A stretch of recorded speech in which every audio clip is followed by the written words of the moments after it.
Hi, we are Team Res, and we are honored to present our resilient, responsive, and restorative framework for Kashmere Gardens. Kashmere Gardens is a low and middle income community severely impacted by the effects of Hurricane Harvey in 2017. Located northeast of downtown Houston, it's a historically vibrant African American community that has since experienced divestment and population decline. Here's an aerial image of our site. Here are some quick facts about the super neighborhood area of around 630 acres. The median household income is around $30,000, while the median house value is $62,000, and the median rent value is $600. Recently named one of the mayor's Complete Communities neighborhood initiatives, Kashmere Gardens now has the opportunity not only to restore its communities, but also to lay the foundations of a thriving neighborhood. As you can see, our site has multiple religious institutions and schools in the area. Our plan seeks to build on these assets to build healthy communities. Kashmere Gardens has primarily low to moderate income single-family residential developments. There is a lack of a well-defined center, as 23% of the housing units are vacant. If properly managed, vacant lots may bring the neighborhood together as community gardens and centers. In 2010, the Harris County Flood Control District began buying houses in Kashmere Gardens, directly adjacent to Hunting Bayou, to allow the excavation of Hutchinson Park to reduce the effects of potential floods. However, after Hurricane Harvey, development continues in floodplains. Pictured here are the Hunting Bayou trails near the Mickey Leland Park. Both mobility within Kashmere Gardens and its surroundings have room for improvement. Residents have a higher need for public transportation compared to the rest of Houston on average, with fewer households with access to a vehicle. 9% of residents over the age of 16 rode public transit to work, more than double the 4% of all of Houston. There are 6 bus routes in total, with only one high-frequency bus route running every 15 minutes. The area also lacks pedestrian sidewalks on local streets, sidewalks leading to bus stops, and crossings on neighborhood driveways. Kashmere Gardens has poor connections to its surrounding areas, as it's walled off by rail yards, channelized bayous, and highways. Our goal is to create a master plan that can support the existing communities regardless of future growth trends and be resilient to major natural or economic events. Our recommendations tackle affordable housing, climate change and environmental resilience, transportation, accessibility, and economic development, with a belief that all community goals, from ensuring community benefits from new investment to building the capacity of the management district, hold equal value in advancing the interests of Kashmere Gardens. Zooming in closer towards the center of our master plan, we propose that interceptors along Cavalcade Street can be aligned with commercial and public transit corridors to provide multiple public amenities in addition to flood risk reduction. Hunting Bayou is expanded as a recreational green sponge, and we recommend that new buildings follow flood-resilient guidelines. At critical gateways to the neighborhood, we advocate for a better pedestrian experience with murals, plantings, bike lanes, and enhanced lighting, encouraging residents to take pride in their neighborhood and venture beyond. Along Cavalcade Street, centers for entrepreneurship and temporary pedestrianized side streets offer a chance for local businesses to flourish. We advocate for strategically taking over vacant lots for stormwater absorption and community gardening. Affordable multifamily residential buildings replace single-family homes, accommodating multiple generations under the same roof and ensuring flood protection.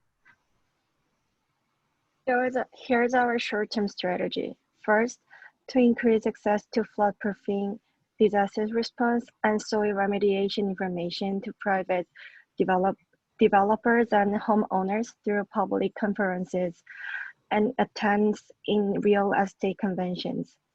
And we expect the city can use tools such as Social Pinpoint as integrated web-based platform for public engagement that can provide sources. For protecting cars and bikes from flooding, we are suggesting to designate elevated or dry areas for properties at the lowest level for residents to park their cars in event of floods, such as along Lockwood Drive, and prohibit and implement fines for street-level parking during emergency weather conditions. Third, since old buildings often have poor insulation, which leads to higher utility bills, Weatherization programs that provide insulation and filling gaps will help with the bills and also prevent mold and pests.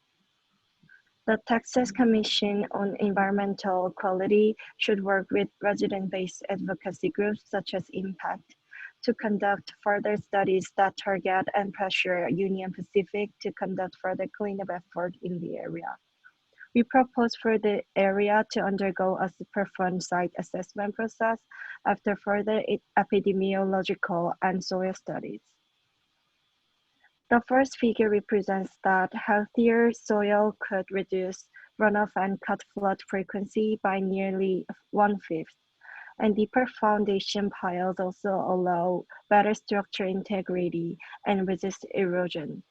Secondly, we also introduced the lifting slopes, which can create the floodable ground level, while vital equipment and cherished goods may be relocated to upper level in anticipation of storm events.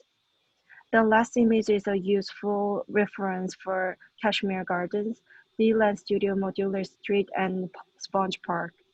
This park holds and treats stormwater runoff within the Gowanus Canal in Brooklyn.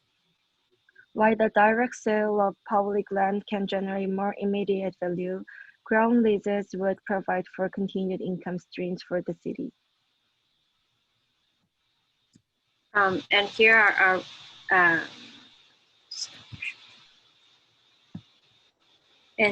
midterm strategies. First, a public-private partnership has the potential to extend the hunting bio trail to the rail yards. The network of tributary parks can be tied into the bio network to help fill the park deficit and create water storage areas in highway rights of way and create green mediation zones on industrial, undeveloped, and contaminated land. Second, we plan to build on the Living with Water Houston report ideas of creating interceptor streets. These streets include water management features aimed at lowering water from flowing by gravity to a lower elevation, preventing the area from flooding and reducing the cascade runoff that goes into the drainage system. Third, retrofitting housing incrementally ensures affordable flood insurance rates for existing residents, reduces risks associated with flooding, and helps existing residents enjoy the benefits of property value increases and new amenities in Kashmere Gardens. Fourth, residents in flood-prone and contaminated sites should be given affordable home relocation.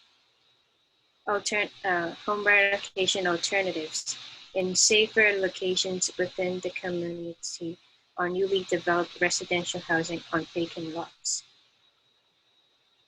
Fifth, again building on the livable community study, we propose to build a shared use path within the right-of-way next to hunting bio.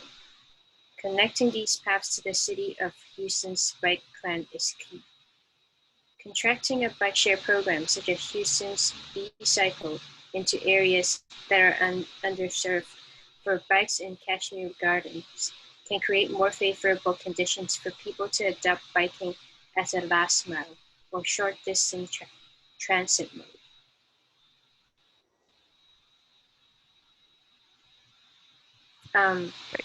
For long-term strategies, first, to address the residents' concerns about poor sidewalks leading to the bus stops, pilot projects to improve sidewalks and generate public realm investment can be made around the on and off ramps near the freeway.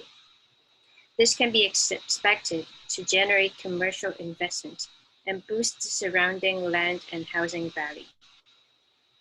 Second, incentivizing development around vacant land near high vehicular traffic at highway on and off ramps has the potential to attract commercial development. Plus, unused vacant land within 500 feet of interstates and railroads can also be acquired and converted into vegetated areas to buffer noise and air pollution.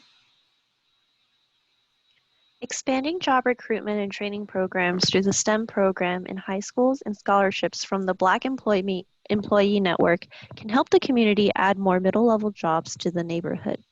This is important because Kashmere Gardens' labor force is currently overexposed in the construction and industrial sectors. Career development and support of technical skills in science, technology, engineering, arts, and math, or STEAM sectors, and business management can help uplift and diversify the workforce.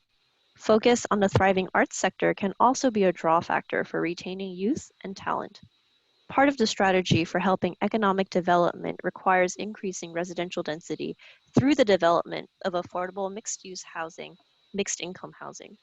Based on the medium incomes and other affordable housing programs currently in Houston and the surrounding area, we recommend inclusionary housing to be built at 30%, 60%, and 90% of Kashmir's average AMI. Alternatively, extension of existing community land trusts such as the Houston Community Land Trust can increase homeownership for existing residents and create investment in the area. Based on our background analysis, our team has identified main concerns of Kashmere Gardens communities and developed short-term, mid-term, and long-term strategies targeting to improve Kashmere Gardens' environmental resilience, street accessibility and transportation options, employment opportunities, and housing affordability. We envision to preserve and utilize what Kashmere Gardens already has and turn its problems into opportunities for a more responsive, restorative, and resilient tomorrow. Thank you.